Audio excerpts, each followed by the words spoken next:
excited, and we had a reason for it.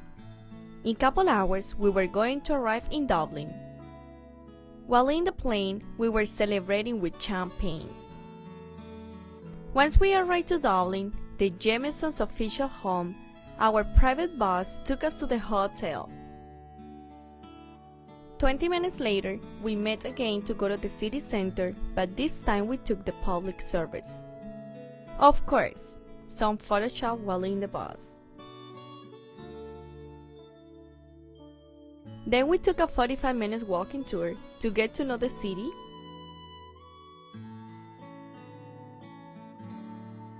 the cars, the taxis, a Mercedes taxi, the buses, the Liffey River or the Grand and Royal Canals, which divides the city in north and south, the Irish Nationwide Building Society, the Heineken Building, the Bank of Ireland, which moved in 1801, the O'Neill's Tavern that has been stood on this site for more than 300 years, the Vikings Adventure, and I took some time to decide what to wear on St. Patrick's Day. On that same day, but in the afternoon, we took the train to go have dinner and then free time at Temple Bar. We walked by the Crown Alley, we passed a police car, and finally we got to the place where we had our first dinner. It was beef with potatoes. I remember it was delicious. And after dinner I had a very famous Irish drink, a car bomb.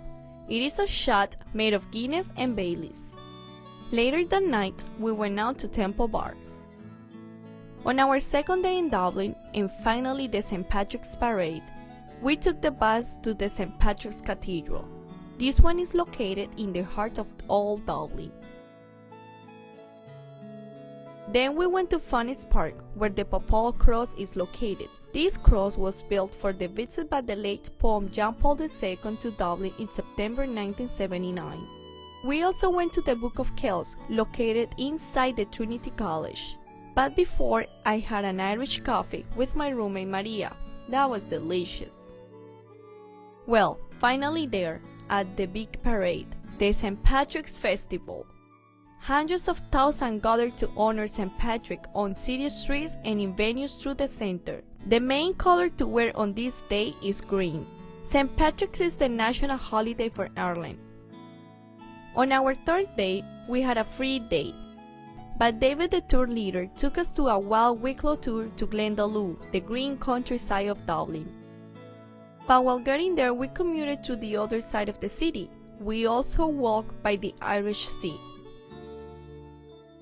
The countryside is a beautiful experience. This is the famous arch entrance to the Glendalough Cemetery.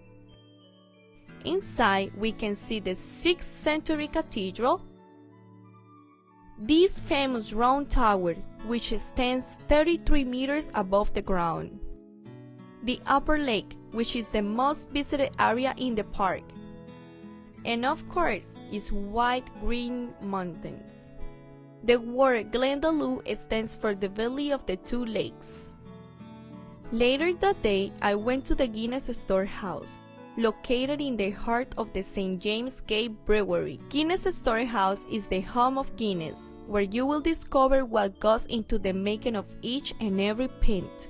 But to understand what makes Guinness special, we have to know the 5 ingredients: barley, yeast, hops, water, and the most important ingredient, Arthur Guinness. This is the testing laboratory, the source bar, and on top of the building we find the gravity bar, where we received a complimentary pint of Guinness and a stunning view across Dublin.